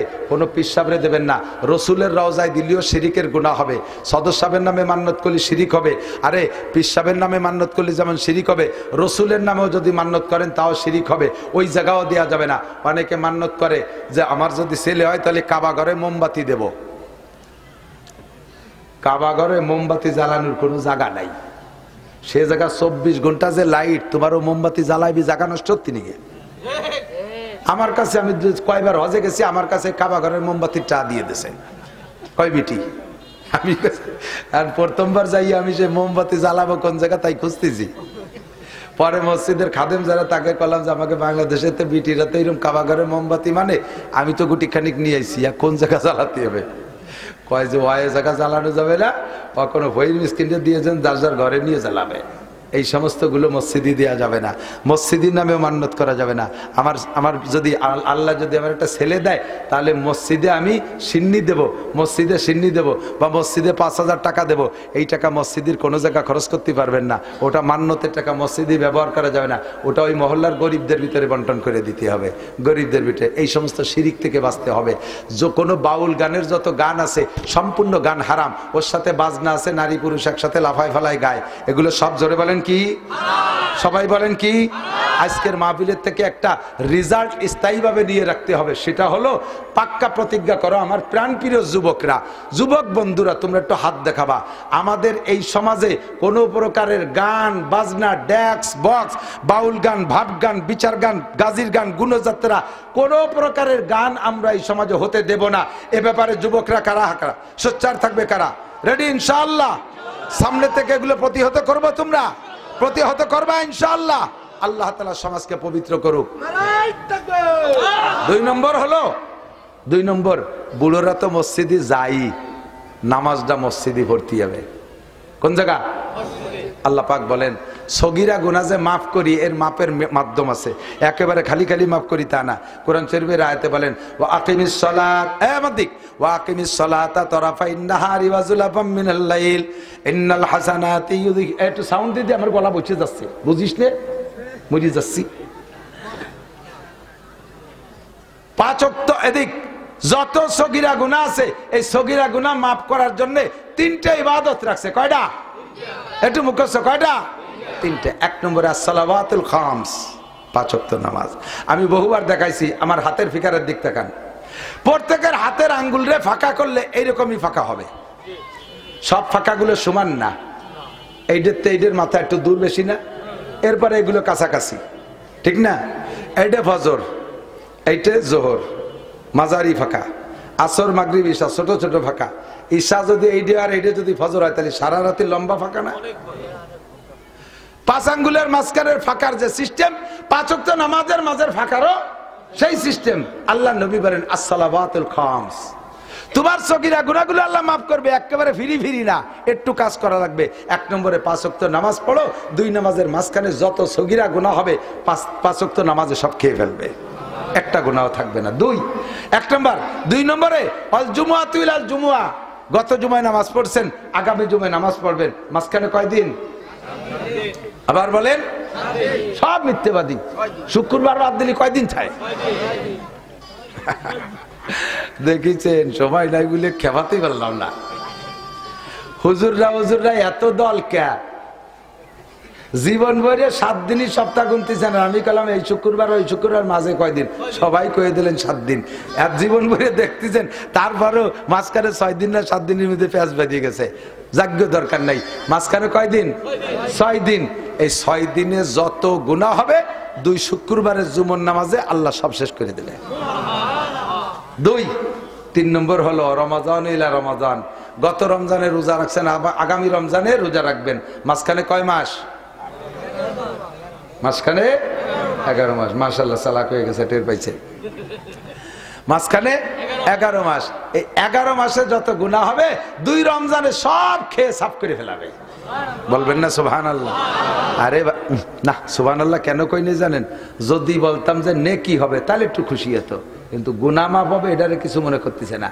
আমার কাছে নেকির চাইতে গুনাহ মাফ করা বড় পুরস্কার। নেকির চাইতে গুনাহ মাফ করা বড় পুরস্কার। একটা লোককে সরকার 2 কোটি টাকা পুরস্কার দেবে, লোকটা জীবন ভরে ভ্যান চালায় 500 টাকার উপরে 1000 টাকার নোট দেখতে পারে নেই, সরকার তারে 2 কোটি টাকা পুরস্কার দেবে, যে কোনো একটা কাজে খুশি হয়ে গেছে। কিন্তু যেদিন তারে দুপুরবেলা সকালবেলা এই পুরস্কার দেবে 10টার দিক, ওই দিন বেলা 2টার সময় তারে ফাঁসি দেবে, আর কাকাম করে বসে রয়েছে, সেই মামলার রায় হয়েছে। তাহলে 2 কোটি টাকা পাইয়ে তো গরিব মানুষ মহা খুশি, এর খুশির শেষ নাই। কিন্তু ওই টাকা ব্যবহার করতে তো তার বাইসে থাকতে হবে, ওই দিনই বিকেল বেলা তার ফাঁসি। কি বলবে বলেন তো? আপনি কি বলবেন আমি জানি না। আপনি হয়তো বলবেন যে ঠিক আছে, আমি মরি টাকা কটা বাড়ি, তুই সাল মেয়ে 2 খাবে না। আমি তা কব না, আমি বলবো স্যার ওই 2 কোটি টাকা আর আমার যা আছে সব ছেড়ে দিলাম, আমার ফাঁসির রাতের থেকে বাঁচান।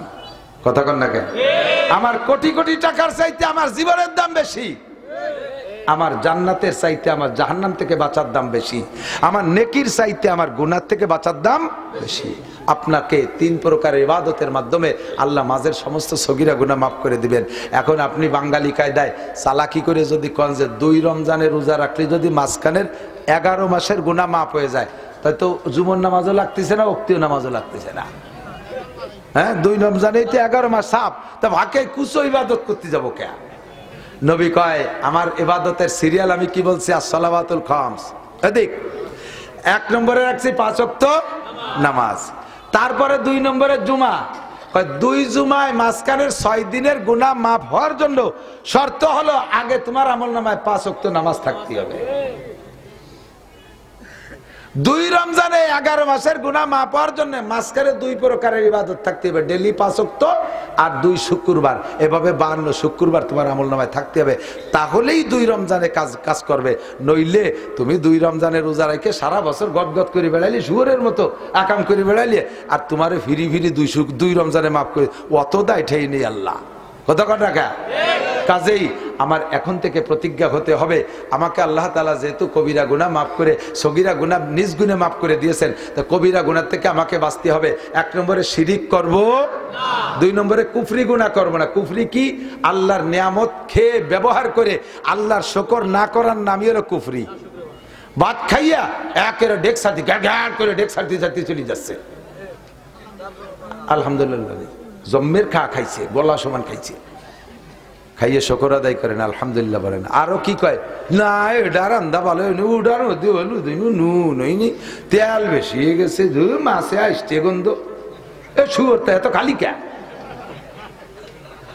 মিজাজ খারাপ হয়েছে, গলা সমান গাদাইয়ে গিল্লি, এরপরে কয় এটা ভালো হয়নি, ওটা ভালো ভালো তাই তুই রান্ধে খা। বিটিকে এবার অনেক সময় আছে না, কিছু উশৃঙ্খল ডালির ডিশ ধরে ভোর মাথায় ডালিয়ে দেয়।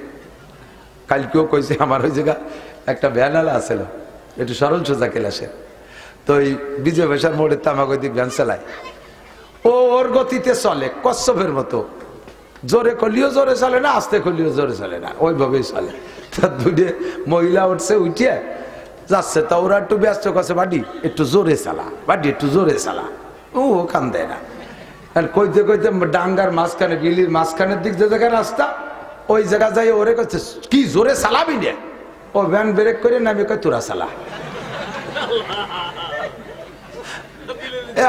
চালাবেই না, তোর পায়ে ধরে তুই যেভাবে কোন টেনি টুনি নামা দে, তরকারি এটা ভালো হয় না, ওটা ভালো হয় না, আল্লাহ শকর না শকর করো, বরবার অভিযোগ করো, বহুতি যদি কয় তার আইন খা, ভ্যান তুই চালা, শেষে কি এর?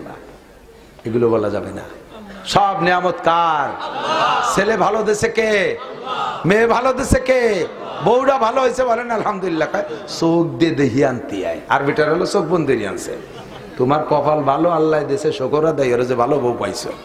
কতক্ষণ ছেলে মেয়ে বানাতি আয়, কয় কি ছেলে মেয়ে বানাতি আয়, ওরা রাতবার ছেলে মেয়ে বানায়, আর বেটার রাতে নাই তাই দিয়ে ঘুমায়। এগুলো সব ফাউ কথা, কুফরি কথা। ভালো ছেলে মেয়ে কে দেয়? টিউবওয়েলের পানি পয়সা খরচ করতে হয়। তা আমরা কি কি খরচ করছি? আমার টিউবওয়েলে 350 ফিট পাইপ দিছি, তার পানি 2 মিনিট রাখলে ছাগলের সেনার মতো লাল হয়ে যায়। আর আমার বড় ভাই মাত্র একটা পাইপ আর একটা ফিল্টার, নদীর পানির মতো পানি। তা পয়সা খরচ করলে পানি হলে তো আমার ডলো না কেন? তাহলে পানির ভালো মন্দ কার হাতে? পানি ভালো পেয়ে বলেন আলহামদুলিল্লাহ, ভালো চাকরি পেয়ে আলহামদুলিল্লাহ, জমিনে ফসল ভালো বলেন আলহামদুলিল্লাহ। আরে ফসলের পিছনে খরচ করতে হয়, তোমার মতো কিরবিনির জমিনি ফসল, তার বেটারা খরচ করে নাই, হাঁসের জন্য তোর চেয়ে বেশি খরচ করছে, তার দিয়ে 1 বিঘে বইতে মোটে 2 মণ পেঁয়াজ হয়েছে। তাহলে পেঁয়াজ ভালো, বেশি মন্দ ভালো মন্দ দেয় কে? সব কিছুর উপরে শুকর বলেন আলহামদুলিল্লাহ। আপাতত আপনারা কেমন আছেন বলেন? কেমন আছেন? শারীরিক ভাবে কেমন? আর্থিক ভাবে কেমন? মন মানসিকতায় কেমন? আমরা আমলিক করি ঠকে গেছি, এরবার আমলিক আলহামদুলিল্লাহ।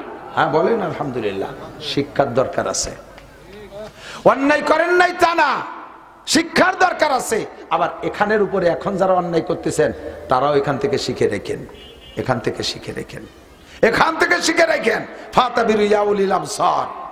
মাননীয় প্রধানমন্ত্রী তৎকালীন শেখ হাসিনার হাতে রাষ্ট্রীয় ক্ষমতা, সেনাবাহিনী তার হাতে, বিডিআর তার হাতে, র্যাব তার হাতে, পুলিশ তার হুকুম, আনসার তার হুকুমে চলে, নৌবাহিনী তার হাতে, বিমান বাহিনী তার হাতে, যুবলীগ তার হাতে, ছাত্রলীগ তার হাতে, এবং পাট পাট করে বর্তমানে বাংলাদেশে এখনো অন্য সব দলের সাথে আমলীগ বেশি, সব তার হাতে থাকা সত্ত্বে হেরে যাওয়া লাগলো, হেরে যাওয়া লাগলো নিরস্ত্র কয়টা পোলাপানের হাতে।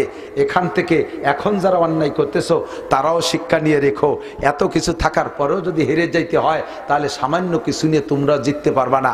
অন্যায় করলে বুঝে শুনে করবা, জুলুম করলে বুঝে শুনে করবা, পরের মাঠ লুটপাট করলে বুঝে শুনে করবা, একদিন ফেরত দেয়া লাগতে পারে। কতক্ষণ ঠিক না? যারাই খাচ্ছি, যারাই খাইছি, সকলের একদিন উগ্রাণু লাগবে। আমলিগ না বিএনপি না, আমি কোনো দলের কথা বলছি না, সকলে শিক্ষা নেন, সকলে শিক্ষা নেন।